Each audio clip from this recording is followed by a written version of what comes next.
Hello my dears and welcome back to my corner of the internet. I'm Shannon and today I've got another spooky paranormal type video to share with you guys. It has been a minute since we have done one of these, and so I thought I would come tonight, sit down and share with you about a house that I recently stumbled across, I think yesterday, and I saw the picture of it. I was reading a bit about it and it sounded so interesting that I just had to come and share it with you. Now, as you'll notice as this video goes on, I'm refilming this intro because when I went to upload the footage to start editing, I noticed that the file containing the beginning of the video was corrupted. So my makeup's a bit more worn off than it is in the rest of the video. But anyway, today we're going to be talking about the Villa de Vecchi in Italy. It's known as one of the most haunted homes in Italy. It garnered a few nicknames over the years. One was the Red House because of the beautiful red paint job that sort of made it different than all the other houses. Over the years, of course, that paint has chipped away. It was also known as the House of Witches, and it also became known quite simply as Ghost Mansion. And I'm hoping that's all I said in the original intro. If I've forgotten anything, I'll sort of add it in voiceovers as we go on. But I just wanted to come refilm this so I could get back to editing. Enjoy, you guys. So this house was originally built for a man named Dr. Felix de Vecchi. He was a count. He was the head of the National Guard in Italy. He was also a decorated war hero after Milan's liberation from Austrian rule in 1848. And this home, this grand mansion, was actually built as a summer home for him. Now here's where the story gets a little dicey, and I'm not entirely sure what the truth is. There are two different versions. One is much more ghastly and much more feeding into the haunted version of things. One is much simpler. So the first one is that the Count moved in with his family, and so this would have been the mid to late 1850s. And then in 1862, he came home one day to find his wife murdered and his daughter missing. And then legend says that he searched for his daughter for over a year. But then after that time period passed, he was so distraught with having lost his family that he took his own life. So that's one version of events.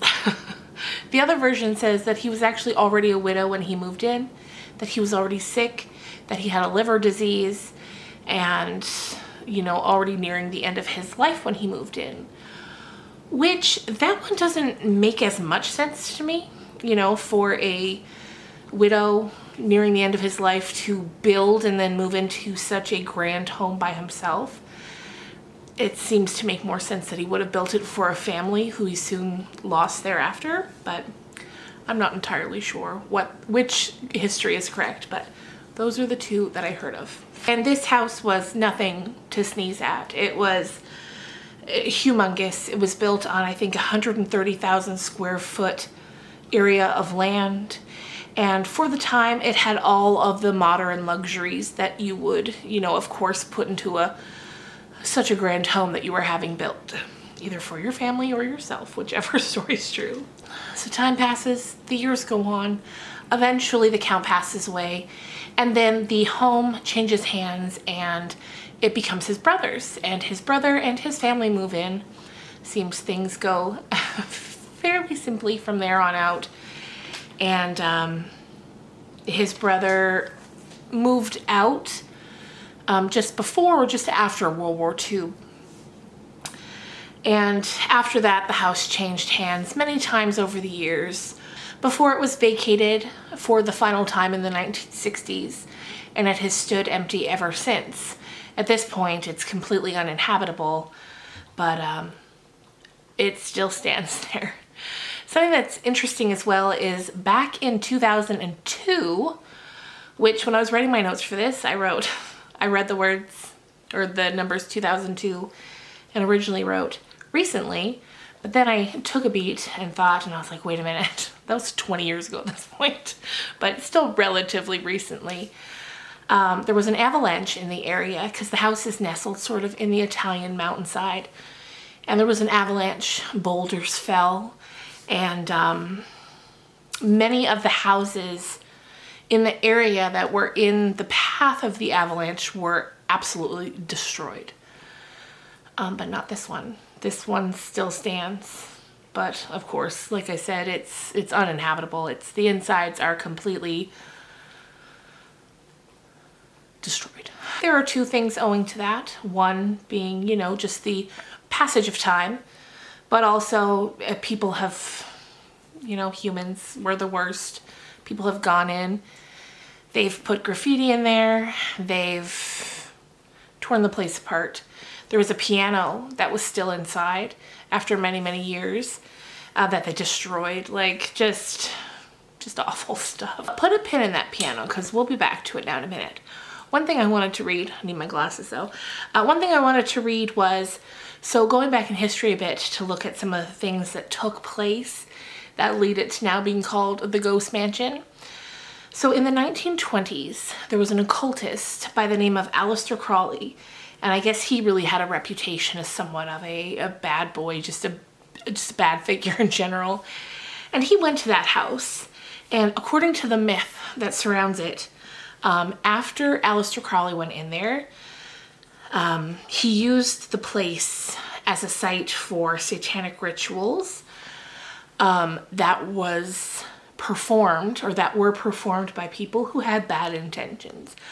It became a site of, you know, sort of the darker side of things, and it's thought that that is kind of the instance that cemented the bad energy in the house that still lingers to this day. And, you know, people think that the bad energy that was summoned there during those times is just trapped, just forever trapped inside the walls. And, you know, according to legends, many people took their lives there after that. And, just, it's sad to think of so many souls trapped, unable to move on because of the, you know, the sort of dome of energy that surrounds this house. So, like I said about the piano, I guess for years before the piano was destroyed, people would report that they would see a ghostly figure of a woman who would come into the room where the piano was, and she would play it. And people could hear the music, even if they couldn't see the ghost, but obviously some did because they have identified it as a woman. But she would play the piano, and again, that's such a sad image to think of. Anyway, so like I mentioned, since then the piano's been destroyed by people vandalizing the house. I can't imagine coming across an old historic site like that and my first inclination being to destroy it and vandalize it. I don't know what's wrong with people that makes them do things like that. Anyway, so the piano's since been destroyed, but people still say that they can hear her playing that piano. So she hasn't let the destruction of the piano stop her from being able to play the music. So there's something a little sweet about that. Anyway, you guys, so as soon as I saw the picture of this house, I just knew I needed to learn a little more about it and share it with you guys. This is a good little video to dip our toe back into the spookier side of things. So anyway, I hope you guys are having a great weekend, and I hope you enjoyed this video. If you did, subscribe. My channel is mainly book-related content, but I do vlogs sometimes and paranormal videos. I have a lot of fun with these because if you've been around my channel for a while, you know that I love a good haunting. Not in real life, just the stories. Anyway, I'll see you guys again real soon. And oh yeah, so if you're new, you liked it, subscribe. There's lots of fun content on this channel. And it helps me out a ton. See you guys soon. Bye.